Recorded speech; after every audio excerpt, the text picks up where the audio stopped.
اگلے کالر ہمارے ساتھ جی السلام علیکم. وعلیکم السلام. میرا نام واصف ہے اور میں بیریا انکلیو اسلام آباد سے بات کر رہا ہوں.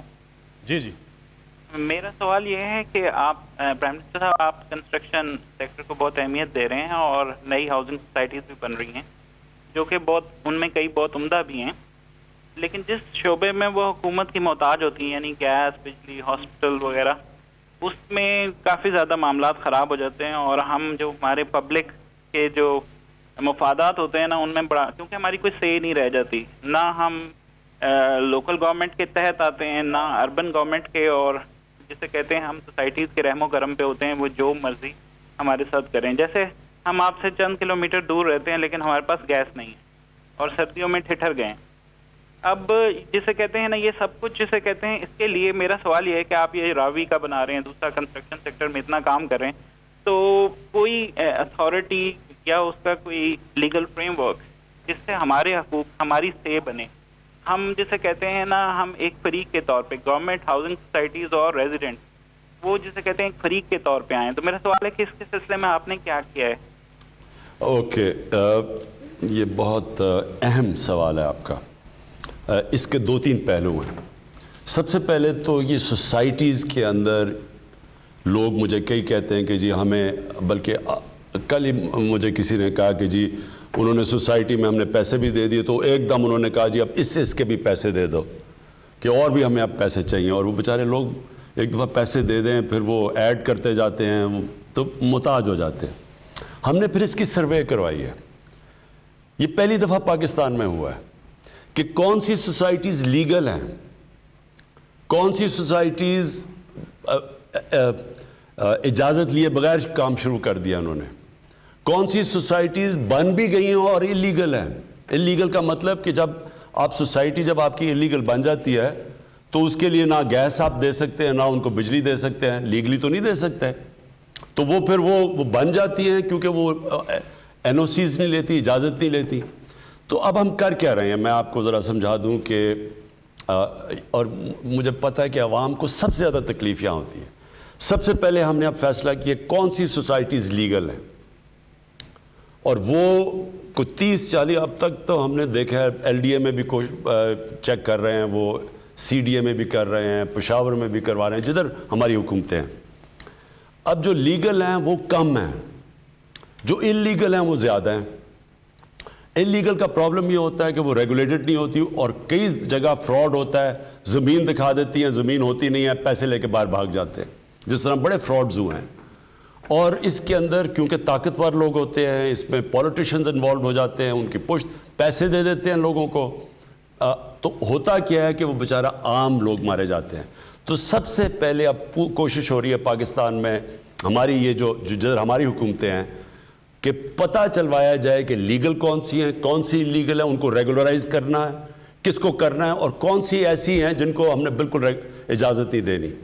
تو ایک تو پہلے یہ ایکسرسائز ہو رہی ہے، اور انشاءاللہ میں نے ان کو ٹائم سیٹ دیا ہوا کہ 1 مہینے کے اندر مجھے اب پوری طرح پکچر چاہیے، اور اس کے بعد پھر ہم نے ایکشن میٹرکس بنانا ہے. کیونکہ اس کے اندر کیونکہ پیسہ زیادہ ہے، بدقسمتی سے سب کو پیسے کھلا دیتے ہیں، ہر گورنمنٹ ڈپارٹمنٹ کو پیسے دے دیتے ہیں، اس سے وہ گورنمنٹ ڈپارٹمنٹ کچھ کہتی نہیں ہے، اللیگل کنیکشن دے دیتے ہیں، اصل میں لوگ بیچارے مار کھاتے ہیں. تو ایک تو یہ ایکسرسائز ہو رہی ہے. دوسری چیز کنسٹرکشن کی اب میں آپ کو بات کرتا ہوں. یہ پہلی دفعہ پاکستان کی تاریخ میں کنسٹرکشن سیکٹر کو گورنمنٹ نے اٹھایا، اور اس کی جتنی بھی رکاوٹیں ان کے سامنے آتی تھی وہ ہم نے دور کی ہیں. ہم نے ان کے لیے ٹیکس بریکس دیے ہیں، ہم نے ان کے لیے آسانیاں پیدا کی ہیں، ون ونڈو آپریشن کی کوشش کر رہے ہیں. جدھر جدھر ہماری گورنمنٹ ہے ادھر تو ہم کر رہے ہیں. سندھ کے اندر ہماری گورنمنٹ نہیں ہے، ادھر ہمارا کوئی ادھر ہم کچھ نہیں کر سکتے. لیکن ایل ڈی اے میں، سی ڈی اے میں، پشاور کے اندر، اور ہر جدھر، اور پھر کنسٹرکشن کے لیے جو انسینٹیوز دینے ہیں، ہمارا نیا پاکستان ہاؤسنگ کا جو پورا اتھارٹی بنی ہوئی ہے، ہر قسم کی کوشش کر رہے ہیں کہ جو آپ کنسٹرکشن کرنا چاہے اس کے لیے رکاوٹیں کم سے کم ہوں. ہم اس کو انفارمیشن ٹیکنالوجی کی طرف چلے گئے ہیں. ہم نے اب پورٹلز بنا دیے ہیں کمپلینٹ سیلز بنا دیے ہیں کہ جدھر بھی کسی کو پرابلم ہو وہ وہاں کرے. پرمیشنز اب آن لائن پہ چلے گئے ہیں کہ آن لائن پرمیشن لوگوں کو مل جائے. یہ سب چیزیں پچھلے 1 سال میں 1 سال سے ہو رہی ہے. پھر ہم نے FBR سے ان کے لیے جو ڈبل ٹیکسیشنز تھی وہ ٹیکس کم کروائے ہیں. جو نیا سب سے جو بڑا ہمارا پروجیکٹ ہے نیا پاکستان ہاؤسنگ کا، وہ کیا ہے کہ عام آدمی اپنے لیے گھر خرید سکے. اور وہ آپ جانتے ہیں کہ یہ پاکستان وہ ملک ہے جدھر 0.2% اب تک ہاؤس فائنینسنگ ہے، مورگیج فائنینسنگ جسے کہتے ہیں. امریکہ کے اندر 80% ہے، 90% ہے، یورپ میں 80% ہے، ہندوستان جیسی جگہ میں 10% پہ پہنچ گئے ہیں، ملیشیا میں 30% ہے، پاکستان میں 0.2%. یعنی کہ آپ گھر صرف تب بنا سکتے ہیں آپ کے پاس پیسہ ہو. اس کا مطلب ہمارا سارے لوگ، تنخواہ دار، مزدور، وہ سارا طبقہ اپنا گھر نہیں بنا سکتا کیونکہ ان کے پاس کیش نہیں ہے. تو پہلی دفعہ ہم نے بینکوں کو ساتھ ملایا ہے، ہم نے یہ مورگیج فائنینسنگ شروع کی. آج کل آپ ٹی وی پہ دیکھیں پوری کیمپین چل رہی ہے کہ ہم کوشش کیا کر رہے ہیں، کوشش یہ کر رہے ہیں کہ ایک عام آدمی جو کرایہ دیتا ہے اپنے گھر کا، وہ بجائے کرایہ دینے کے وہ قسط دے دے اور وہ گھر اسی کا ہو جائے، اور وہ قسطیں دیتا جائے کرائے کی جگہ اور گھر اس کا اپنا ہو جائے. اس کو مورگیج فائنینسنگ کہتے ہیں. یہ بڑا مشکل سے ہم یہاں پہنچے ہیں. 2 سال ہمیں وہ قانون ٹھیک عدالت سے پاس کرنے میں لگا ہے. اب یہ شروع ہو گیا اور یہ آج کل ایڈورٹائز ہو رہا ہے. یہ ہمارا سب سے بڑا پروگرام ہے اور اس سے ہماری کوشش یہ ہے کہ ایک تو سب سے بڑی چیز کہ ایک وہ آدمی جس کے پاس کیش نہیں اس کو گھر مل جائے. اس کے لیے گورنمنٹ ان کو انسینٹیوز دے رہی ہے، ہم سبسڈائز کر رہے ہیں. پہلے 1 لاکھ گھر کے اوپر 3 لاکھ روپیہ گورنمنٹ دے رہی ہے سبسڈی. یعنی کہ مثلا اگر 20 لاکھ کا گھر ہے بننا ہے، 20 لاکھ کا قرضہ لیا تو 3 لاکھ گورنمنٹ دے رہی ہے تاکہ 17 لاکھ ہو جائے.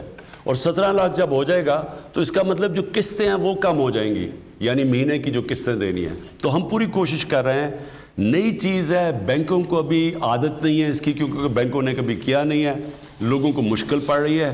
میں نے خود بینکوں کے پریزیڈنٹ سے بات کی ہے کہ اپنے بینکوں کے اندر برانچز میں آسانیاں پیدا کریں تاکہ عام غریب آدمی آئے اس کے لیے پوری سہولت دیں تاکہ وہ یہ فیسلٹی سے فائدہ اٹھا سکے. اس کے بعد ہیلتھ کارڈ کی وجہ سے کوئی بھی غریب آدمی جائے گا اور اس ہاسپٹل میں علاج کروا سکتا ہے. تو اس سے انشاءاللہ آنے والے دنوں میں ایک ہاسپٹلس کا نیٹ ورک بن جائے گا اور لوگوں کو کیونکہ ان کے پاس اپرچونٹی ہوگی کہ اگر میرے پاس ہیلتھ کارڈ ہے تو جو ہاسپٹل اچھا علاج کرے گا میں ادھر جاؤں گا، تو ہاسپٹلس میں کمپٹیشن ہوگی پھر. تو یہ انشاءاللہ ایک انقلاب جو آ رہا ہے یہ آنے والے اب دنوں میں اب دیکھیں گے. آپ کا دوسرا پوائنٹ. پرائم منسٹر صاحب ہمیں ایک بریک پہ جانا ہے اور اس دوسرا سوال کا جواب آپ سے گزارش ہے کہ بریک کے بعد دیجیے گا. آپ کی کالز کا سلسلہ جاری ہے. ہم چھوٹا سا ایک وقفہ لیں گے، وقفے کے بعد پھر حاضر ہوتے ہیں.